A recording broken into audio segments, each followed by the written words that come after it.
Awesome. Hello, everyone. Welcome to Monday Night Insights with Alicia. Um, love that we're doing this every Monday night. I think tonight I was looking at the calendar for something else, and I think it's 3 months tonight that I've been doing this. And those of you that have been with me since the beginning knew that I was going to do it for like 2 months, and then I love it so much that I'm going to keep on doing it. And as usual, if you guys want to share stuff, have comments, feedback, please use the chat. For those of you watching on Facebook, I can't see the comments on Facebook, so please use the Zoom link to join us, and then I'll be able to see your comments in the chat. So welcome everyone. Today has been a great day. I will tell you that I'm a little, what's the word? See, this is exactly what I'm going to speak to. I did some energy healing and clearing about an hour ago. And so sometimes that leaves you a little unfocused, and the universe and your body does not care that you have an event to do an hour later. You know what I mean? When it's time, and you got to sit down and do it. So I'll probably use my notes more than usual this evening, because I was like, no, I got stuff I got to do.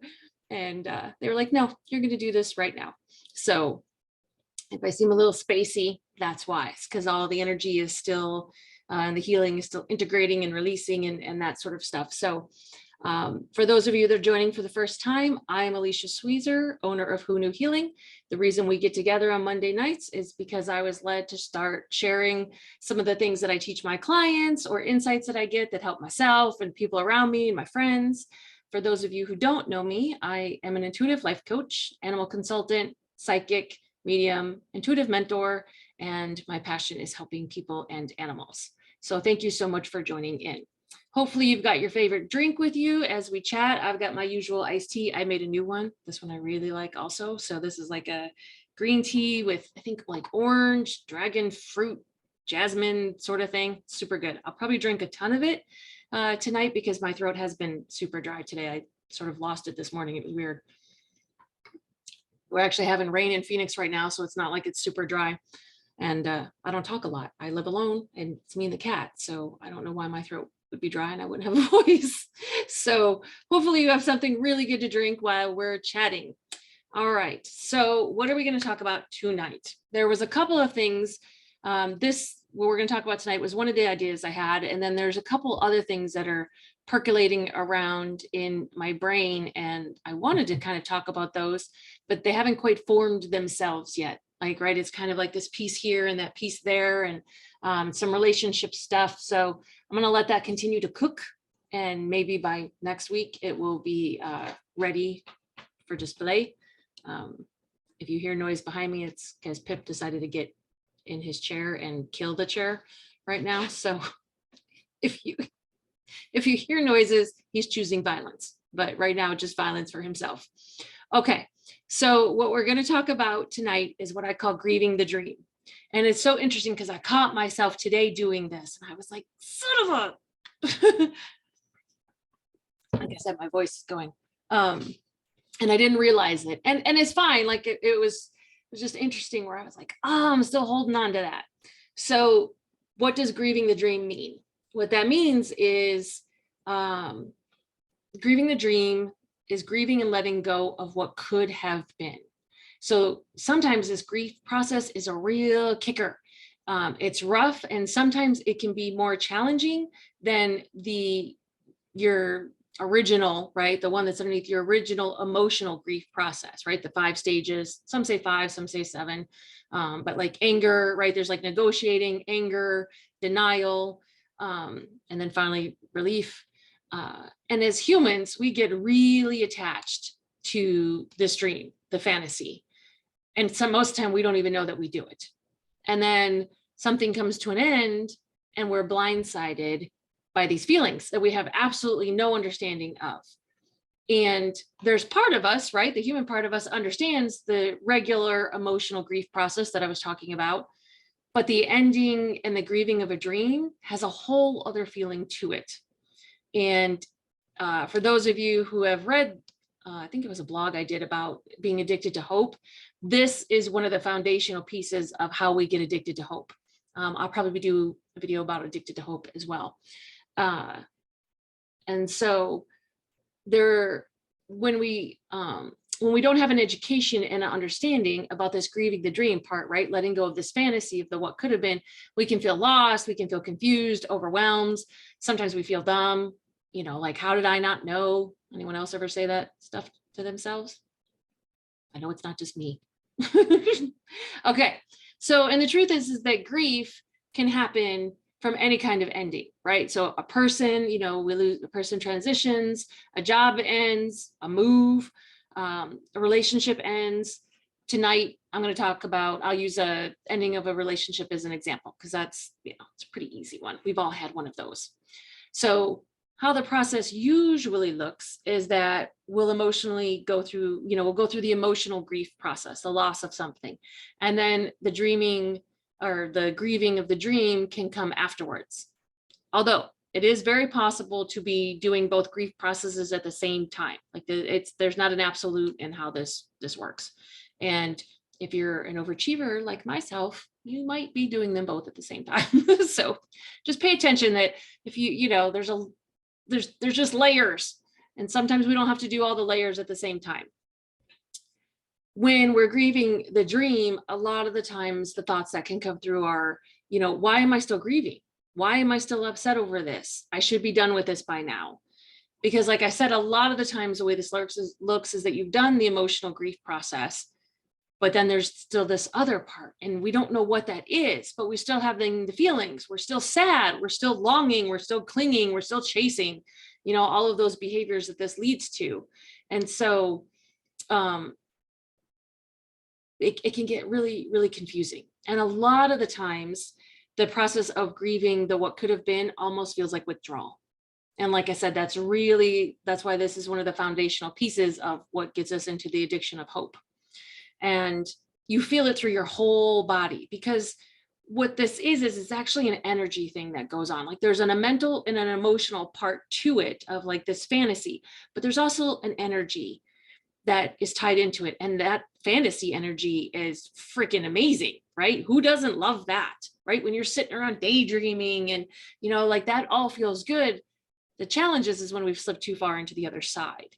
And when we're grieving, like we're talking about the end of a relationship here, that fantasy gets into every part of our body.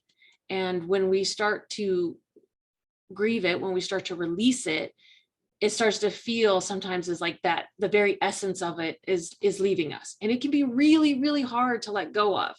And, this is one of the main things that I work with a lot of my clients on when they're, going through the transition of a relationship. And a lot of us, we will fight to the bitter end in our head and in our heart to keep this fantasy alive. Because in those moments, we are really believing that we're never going to have happiness again, that we're never going to have a relationship like this again. And a lot of the times, one of the things that happens is when we really get to this place of we've created such a fantasy, is there's a particular feeling to that particular person. And it's a feeling that we've never had before with someone. And this, like I said, this can be friends, this can be romantic relationship. It doesn't matter. This grieving the dream shows up everywhere. But particularly in romantic ones, right? It's like, I'll never find another guy that I'll feel this way about. I'll never find another woman who made me feel this way. And it's like a bittersweet thing. So it's really a great, amazing thing that you felt this way, right? Like you now know that this completely fulfilled, very special feeling exists, right? Because you haven't had it with anyone else. So you know it's real. It just happened to have been in a person who's not a match, for long-term or whatever you were looking for. So it's almost like the universe gifts us with the awareness, right? And the experience of, yes, this feeling is absolutely possible, but we tie it to the person. The human side of us is like, no, I want that feeling so bad because we've never had it before, right?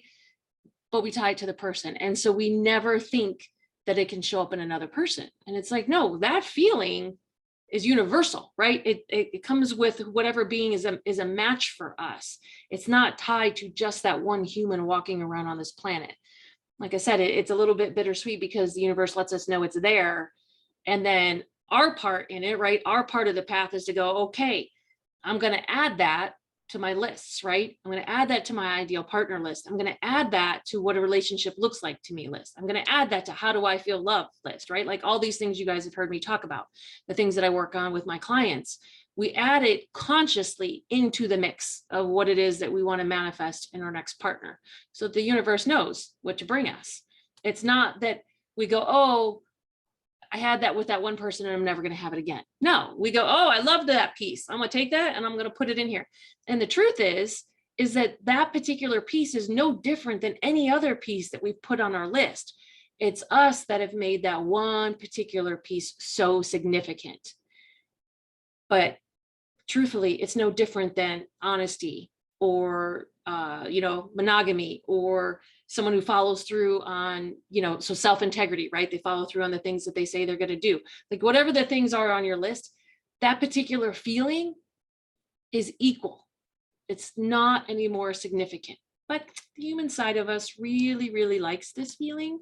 And so we make it so big and we go, oh, we have to have this, which is where the addiction part comes in. So especially in a relationship that isn't a match, we will unconsciously choose to live in this fantasy during the relationship because it's better than the actual relationship. So, you're with someone and it could be the whole range, right? It could be a relationship that's really dysfunctional, or it could be a relationship that's, it's okay. Either way, it's not the relationship that you really want to be having. And so we create that in our head and then we project it like a movie projector, whatever those things are called. Geez, like I said, a little fuzzy tonight. A film projector onto the person that's with us. And that's the filter, right? You always hear me talking about that's the filter we're seeing them through. We're not seeing them for who they actually are. We're seeing them through the filter of what we want this relationship to look like. And when that continues to not show up that way in reality, it's really, really hard because, it's human nature to want to see the best in people. And it's our own filters, like I said, that prevent us from seeing who they really are. And then we get stuck in the loop, right? And I teach a whole class on that. It's called potentiality, because I was the master at this. I did it with my marriage. I did it with everything. That's how I created the classes, because I did it. And I wanted other people. I spent years and years stuck in that loop. And if I can change that for one person, then, my journey here is accomplished, because it's a horrible feeling. And I don't want anyone to ever feel like that. Being addicted to hope is part of that process. So that is part of the class. So like I said, we all choose this fantasy. There's no judgment in it. We've all been there. And this grief process, it just can be so overwhelming, especially, like I said, if you had no education, no information about it, you're just having these feelings and you're like, what is wrong? I don't know what this is. So when we're grieving something, right, the complete grief process includes emotionally grieving the relationship, right? The change, whatever happens to be. Tonight, we're talking about relationship, about emotionally grieving that, going through those stages, right, that we talked about. It's the anger and the negotiating, surrender. I know the 5, I can't think of what they all are tonight. And then the releasing, that's 4. I think I said denial. I think denial is the first one. And then there's the grieving the dream, right? Letting go of the fantasy of the what could have been. Then there's the grieving the person we were in the relationship. So like what that would look like is like the version of Alicia who showed up in this relationship. I'm going to grieve her because she's changed now. Like the reason I'm ending this relationship is because I'm no longer that version of myself. So there's a grief process that goes with that and saying goodbye to her. And then there's the grieving the person we believed we were. I know this sounds like a whole lot of levels of grief in here, and there's a lot that goes on. And the thing is like once you get a consciousness to it, once you get an understanding, grief becomes so, for lack of a better word, easier and easier. Let's just say there's a little more ease in it. It's not easier, but there's more ease in it. And So we grieve the person we believed we were, right? Because we were caught up in the fantasy as well. So that wasn't real, but we really liked that version of us.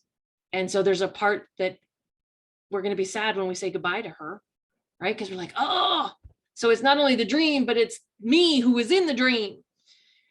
And sometimes there's forgiving ourselves for not being the person that we truly are, right? There are lots of times, these, like I said, my marriage or past friendships where I didn't know how to be all of me, or particularly in my marriage, like I completely lost myself. You guys have heard me talk about that. So there, when we start to have those awarenesses and see who we are, we can sometimes fall into judgment and beat ourselves up for that. We can be like, oh, how did you not see? And why did you put up with it for so long? And, I would never put up with that sort of thing. And it's so interesting where, we talk to our girlfriends or other people, and someone they're in a relationship with does something, right? And we think to ourselves, oh, I would never put up with that. Right. And there's some judging that goes on, and we go, oh, I would never let a guy say that to me or do that or whatever. And like you always hear me talk about, it's perspectives and filters. And at the same time, like you could be sharing something about that your partner did, and your friend is going, oh, I would never, I would never let someone do that or say that to me. The actions are different and the words may be different, but we all have what isn't a match for us. But we want to judge other people like, oh, my relationship is doing okay because I'm not letting that happen. Whereas I guarantee there's still some dysfunction going on in yours because it's triggering a judgment. And anytime that happens, it's a mirror, right? The reason we judge is because there's something in there for us. That's one of the differences between judgment and awareness. If you just go, oh yeah, that person, he said that to her and that was upsetting. I'm like, yeah. If you don't have a judgment, you don't have an emotional reaction, there's no energy around it, that's an awareness. If you've got any of that other stuff, it's a judgment, and that means there's some internal work there to do for us. So it's just another place that our perspectives and our filters and our judgments show up, where it's like, oh, I would never let that. Well, your friend may be thinking, oh, I would never let some of the things you put up with either. And then what's that old saying? Don't throw rocks, glass houses, that sort of thing. So like I said, it can be very easy to fall into the judgment of ourselves of, why did you stay? Why did you put up with it? Blah, blah, blah. And we get to forgive ourselves, because the truth is we were doing the best we could. We were doing the best with the tools that we had, with the education that we had, with the support system that we had, with the level of consciousness that we had, right? Because most of us, if we knew different, we would have chosen differently. We're always doing the best we can in any situation. So if you find yourself going down the rabbit hole with any of this, stop, just stop, don't do it. Climb back out, forgive yourself. Remember that you came here to be a human. This is part of the human experience. And just know that grief is part of the process. And if you were never taught this, do you see how confusing that this all can be? That you may not have known that there was multiple grief processes going on. I mean, I think I just listed 5. But we're only ever taught the one emotional grief process. We're not taught that all this other stuff goes on. And then when we still have feelings or all this confusion, we beat ourselves up for it. Or what also happens is other people beat us up for it, right? Other people will judge us. Well, why aren't you over that yet? It's been 6 months. It's been whatever someone has determined is the length of time that you're allowed to not get over something, right? This world judges us with all kinds of things like that. And time's not real, right? We all know. And believe me, I get it. I like to try and control time as much as I freaking can, because I do not have patience with myself.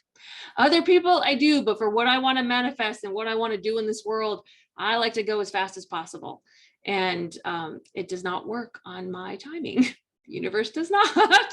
So I get it where it comes to the time frames. And that's that place that we get to sort of be an allowance of the universe and remember that all things happen in perfect timing. So we get to have more compassion, more allowance, more space for ourselves when we're processing. And this might give you some awareness of where you may have done this to other people, right? Where you may have judged someone else and been like, well, they're still not over this guy. Well, if you now know that, oh, well, they might be grieving the dream, like they may feel like they're like in an addiction. They may be upset because of, who who they were in that relationship, but that person may have no idea. You now, if you've watched this video or read the blog, like, have an education around it. So you may be able to contribute to them in a different way. Instead of judging them, you might be like, hey, is any of this other stuff going on? Like, does it feel like withdrawal? Does it feel like, you're beating yourself up because you, whatever, put up with it, or chose something? You see how that's a different kind of connection versus judging them? When we have the education and the understanding, things change. So, and it, like I said, it's more than one grief process. So very easy, very, very easy to get caught up in the loop of grieving the dream and stay there. And, I talked about that fantasy energy, right? How good it feels. And the truth is that that's not the place that we want to create our life from. I get it. It feels good. And we think, oh, this is what I want. And like I talked about, that one particular piece, we add it to the mix. And while we don't want to create our life from that place, is because it's an illusion.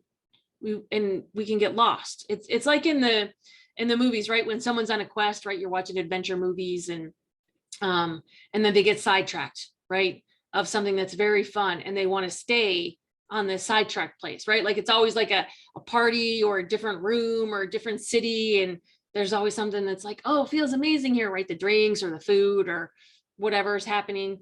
And they want to stay in that side place. It's keeping them from completing their quest. And so that's the difference. Do you want to stay on your path, right? Like the yellow brick road, or do you want to get sidetracked and stay over here in this other place that's not going to get you anywhere? That's the loop. We don't ever want to be in the loop. The loop sucks.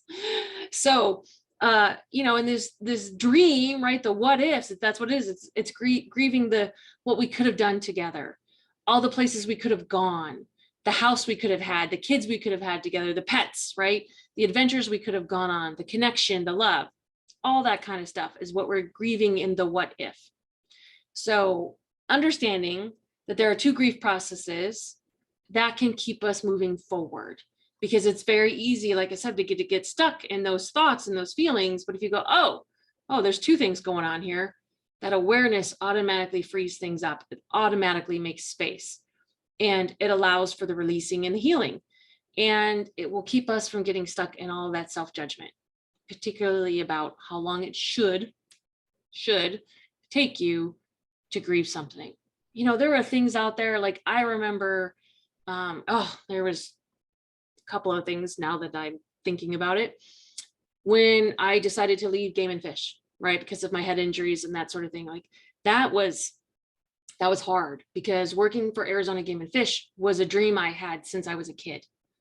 And the person I was working with at the time, she's like, so you've achieved that dream? And I was like, yeah, like I did work for them for years, but I didn't want to give it up. I mean, I couldn't continue to do it because of my health, but it didn't mean I wanted to give it up. You know what I mean? It's one of these things where when the universe rearranges your life unexpectedly and not by your choice, right? I mean, obviously choices I made before I got here, contracts I signed, but you're like, this was not part of the plan. This was not the plan. There's a process that goes to that. And so even that, and that was, for what I call tonight, grieving the dream, that was actually grieving a dream. It was a dream that I had for this lifetime. I'd achieved it, but I didn't want to let it go. I thought I would be doing that forever. Now, I absolutely love what I do now, but there was a massive processing that took place with that. There was sadness. There was, letting go. There was the what ifs and what am I going to do? And how do I let go of something that I've done for years? So, and then like another big one for me was when I had to get rid of my horses, right? When I got divorced, I couldn't afford to keep them. And that, the people that were around me at that particular time, that took me a really, really long time to get over, because one, the rule I have for any animals is I'm a forever home. And that was beyond my control. And for the overachiever in me, nothing was ever beyond my control. Like, right? I know all my doers out there, you're like, no, we always find a way. This was not meant to be part of the path. And, I'd had them every second of their life. We had bred our mare and we had 2 babies, and they were 10 and 12 when I had to find new homes for them. And, I don't have human kids. I have animal kids. Like that's what I fill my life with. And so to give something away that one, you know, did the process of bringing them into this world. And I, you know, the principle I had set for myself was that it's a forever home. I had an immense amount of guilt that I had to work through. And so there was the regular, right, that we're talking about, the emotional grief process. But even with that, where there was the grieving the dream, because I thought I would have them forever. I loved my house. I thought I would have that house forever. Like I had a very clear picture of what the rest of my life was going to look like. And then that was no longer going to be there. So I had to grieve the dream.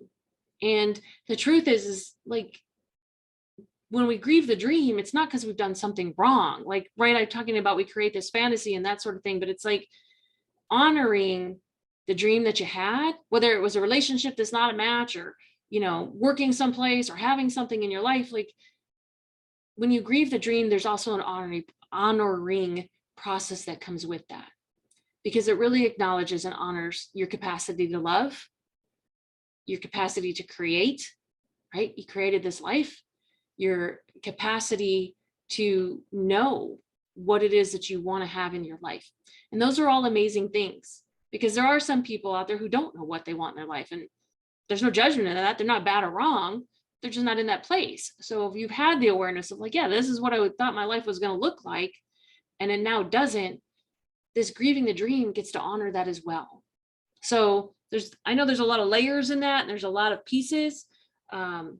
Like I said, this is recorded, so if you need to watch it again, you know what I mean, then it's here, because like I said, I know there's a lot of pieces and a lot of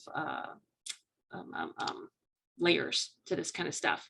And we're doing it in a short period of time here. A lot of this stuff, you know, when I'm working with my clients, we go step by step and we work through it. You know, they see me every week or whatever their schedule is, and we step through this and do the healing and that kind of thing along the way. So oh, one of the people watching put in the chat, good stuff. Awesome. I'm glad it's resonating with people. And so, like I said, understanding that there's more than one grief process that's going on can really keep us from getting stuck in the loop. And a great question to keep asking yourself through any grieving process is, am I grieving the true relationship? Or insert whatever there. Tonight we're talking about relationship. So am I grieving the true relationship, or am I grieving the dream? So if it happens to be the dream that you're in a loop of, it will immediately release and feel lighter. That is the thing about loops. Once we recognize them, they instantly start to change. And then we get to ask questions and, you know, work through and that sort of thing. But the second you recognize a loop, it's almost like you shine the light on there like, oh crap, you see me now, right? It instantly starts to release and you'll feel lighter. And it will release a lot of that addictive fantasy energy in that moment. And it'll allow you to move on with clear eyes. That you know, that really shows up in the grieving of a relationship, right? If you're trying to get over someone, this question really, really is super helpful in that place. And it keeps us from getting stuck in what could have been, and keeps us in the place of creating what can be, right? Keeps us moving forward.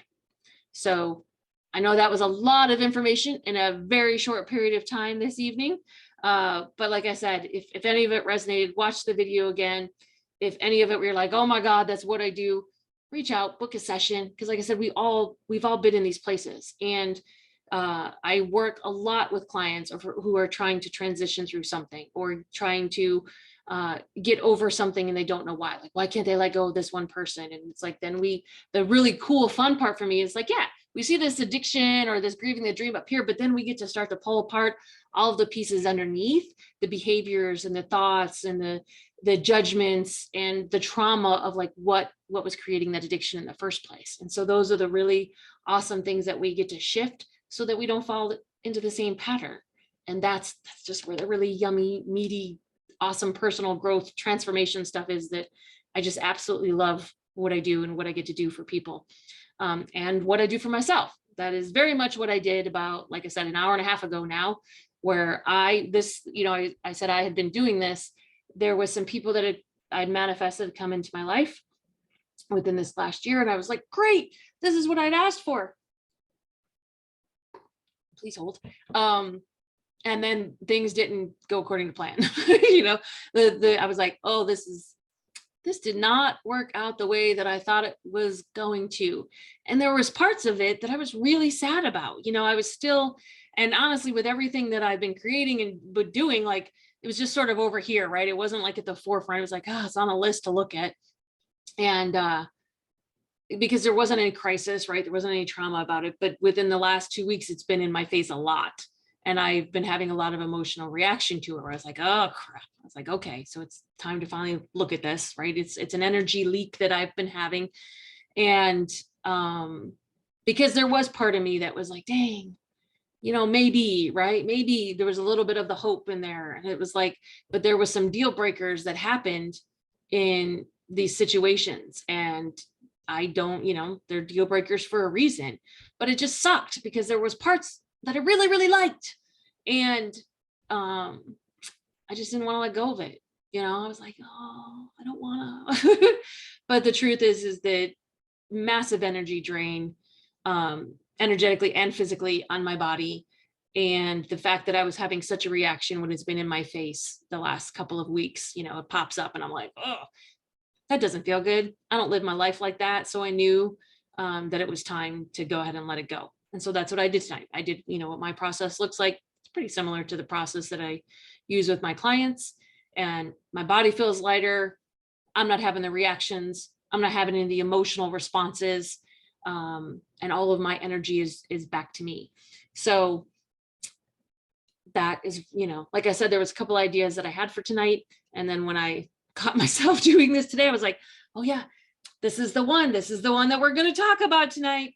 Because you know, if it's coming up for me, it's coming up for someone out there who may watch this video at some point. So that's all for this Monday evening. Thank you all for joining.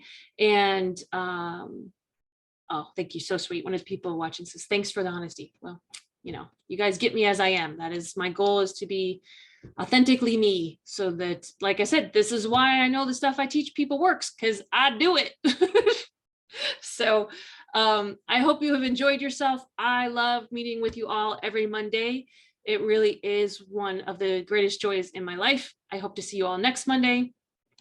All right, for the infomercial part of this video will be uploaded to YouTube tonight. If it resonates with you, you want to watch it again, or if you know someone else out there where you're like, oh, this can really help so-and-so, share it with them, tell them about it, because that is why I do this stuff. Because the more that we can help people and they have some peace in their life and some happiness and shift in their relationships, that's my goal. So share the video. And as always, thank you to everyone who donates to my cosmic tip jar. It allows me to continue to give things to people for free like this, and I get to practice receiving. The link is in the event info. And if anything, like I said, I've talked about, makes you want to reach out, book a session, change something for yourself. There are still slots open in the new Change Your Life coaching program, right? That's a 3-month commitment or a 6-month commitment. Super, super amazing stuff that can happen in there. All of that info is on my website. Check it out. So thanks, everyone. I hope you have a fabulous week, and I will see you next Monday. All right. Bye, everyone.